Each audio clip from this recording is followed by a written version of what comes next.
Hello दोस्तों, बुनियाद education hub में आप सभी का स्वागत है। दोस्तों, अपना चैप्टर जो कोशिका वाले चल रहे हैं, कोशिका के जो कोशिकांग वाले अपने चैप्टर चल रहा है। और आज वाला अपना जो चैप्टर है वो है जीवद्रव्य। कौन सा अपना चैप्टर हो जाएगा? जीवद्रव्य हो जाएगा। और जीवद्रव्य को अपने इंग्लिश में किस नाम से जानते हैं? तो आपको याद रखना, इसे अपने इंग्लिश में प्रोटोप्लाज्म के नाम से जानते हैं। किस नाम जानते हैं? प्रोटोप्लाज्म। अब अपन देखते हैं कि जीवद्रव्य है क्या, जीवद्रव्य नाम किसने दिया था, या प्रोटोप्लाज्म नाम किसने दिया था, या जीवद्रव्य की खोज की किसने की थी, या अपने शरीर में क्या कार्य है। सबसे पहले देखते हैं कि यह जीवद्रव्य है क्या। ये जीवद्रव्य है क्या? तो दोस्तों, आपको याद रखना कि जो कोशिका होता है, ठीक है ना, जो कोशिका होता है और कोशिका के जो कोशिका द्रव्य होता है, और कोशिका के द्रव्य के अंदर के संपूर्ण पदार्थ को अपन क्या कहते हैं? जीव द्रव्य कहते हैं। जो कोशिका में जो कोशिका द्रव्य होते हैं और इसके संपूर्ण पदार्थ को और उससे अपने क्या कहते हैं? जीव द्रव्य के नाम से जानते हैं। किस नाम से जानते हैं? जीव द्रव्य के नाम से जानते हैं। फिर अपन देखते हैं कि जो जीव द्रव्य नाम किसने दिया था, या जीव द्रव्य की खोज किसने की थी। सबसे पहले अपन बात करते हैं कि जीव द्रव्य की खोज करता कौन। तो दोस्तों, जो जीव द्रव्य की खोज है, ये खोज किसने की थी?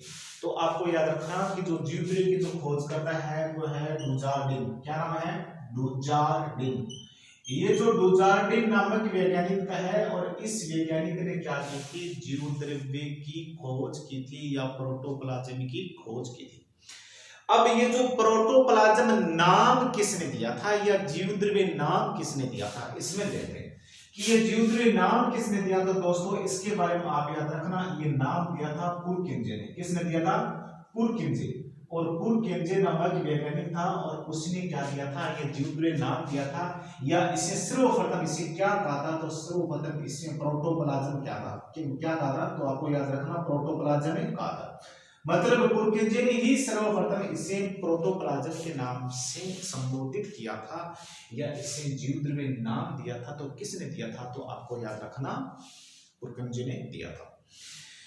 फिर देखिए दोस्तों, फिर जीवद्रव्य है क्या, ये अपन बात करते हैं कि जीवद्रव्य है क्या। तो ये मैंने आपको शुरुआत में बता दिया। तो अब जीवद्रव्य होता क्या है? तो जीवद्रव्य में दोस्तों आपको याद रखना कि जो जीवद्रव्य होता है, इसमें जो जल की मात्रा होती है तो वो कितनी होती है? तो आपको याद रखना 60% और 80% के बीच में इसमें क्या होती है? जल की मात्रा होती है। जीवद्रव्य में जल की मात्रा होती है 60 से 65%। इसके अलावा इसमें क्या होता है? इसके अलावा दोस्तों आपको याद रखना, इसमें कार्बनिक, इसमें आपको याद रखना है कार्बनिक एवं अकार्बनिक और भी पदार्थ पाए जाते हैं।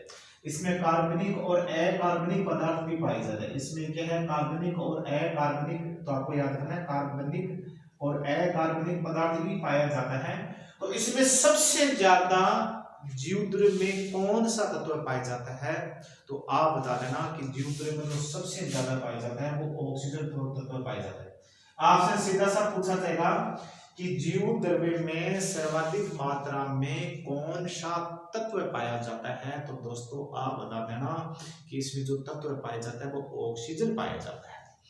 अब यहां से इंपॉर्टेंट क्वेश्चन होते हैं, यहां से जीव द्रव्य के बारे में बड़ा इंपॉर्टेंट क्वेश्चन होते हैं। यहां से क्या क्वेश्चन होते हैं तो वो मैं आपको बता रहा हूं। सबसे पहले एक हेक्सले नामक वैज्ञानिक था, एक हक्सले नामक वैज्ञानिक था, और इस वैज्ञानिक ने क्या बताया? इस हेक्सले नामक वैज्ञानिक ने हमें सबसे पहले क्या बताया? इसने बताया था कि ये जो जीव द्रव्य है, ये जो जीव द्रव्य है, तो आपको याद रखना, ये जीव द्रव्य जीवन का भौतिक आधार है। जीव द्रव्य जीवन का भौतिक आधार है। और ये दोस्तों किसने बताया? तो ये सबसे पहले हेक्सले ने बताया था। या आपसे पूछ लेते हैं कि जीवन का भौतिक आधार क्या है, तो आप सीधा सा बता देना, जीवन का जो भौतिक आधार है वो जीव द्रव्य है। फिर आपसे पूछ लेते हैं कि जो जीवन है, जीवन का रासायनिक आधार क्या है। आपसे पूछ लेते हैं कि जो जीवन है, इसका जीवन का रासायनिक आधार क्या है। तो दोस्तों आपको याद रखना कि जो जीवन का जो रासायनिक आधार है वो है जीन। क्या है? जीन। आपसे पूछ लेते हैं कि जीवन का रासायनिक आधार क्या है, तो आपको क्या करना है? जीन करना है। और जो भौतिक आधार क्या है तो वो आपको क्या करना है, जीव द्रव्य करना है। रासायनिक आधार में आपको क्या करना है, जीव करना है, और भौतिक आधार में आपको क्या करना है, तो आप बता देना कि इसमें आपको क्या करना है, जीव द्रव्य कहते हैं। फिर इसके अलावा दोस्तों आपसे पूछ लिया जाए कि वसा गति, आपसे ये क्वेश्चन पूछ लिया जाए कि वसा गति का भौतिक आधार क्या है। जो वसा गति है इसका भौतिक आधार, जो वसा गति है इसका भौतिक आधार क्या है।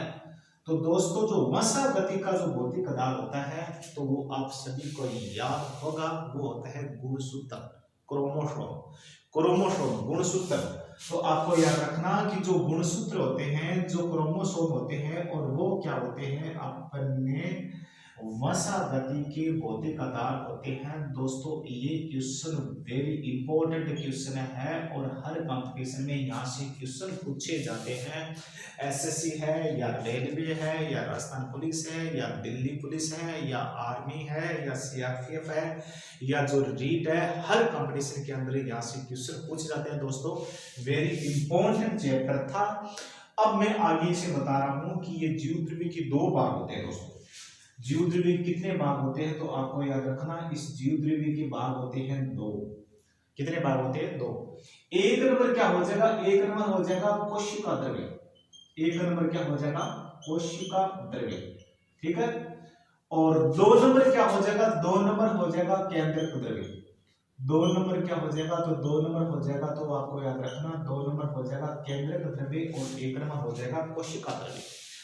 अब कोशिका द्रव्य में क्या होता है, कोशिका द्रव्य में क्या होते हैं दोस्तों, कोशिका की जितनी भी कोशिकाएं हैं, जैसे माइटोकॉन्ड्रिया है, जैसे राइबोसोम है, जैसे गोल्जी काइल है, जैसे लाइसोसोम है, जितने भी जो कोशिकाएं है ये किसमें पाई जाता है, ये कोशिका द्रव्य में पाई जाते हैं। फिर ये केंद्रक द्रव्य क्या होता है दोस्तों, जो केंद्र के अंदर जो पदार्थ होता है उसे केंद्रक द्रव्य कहते हैं।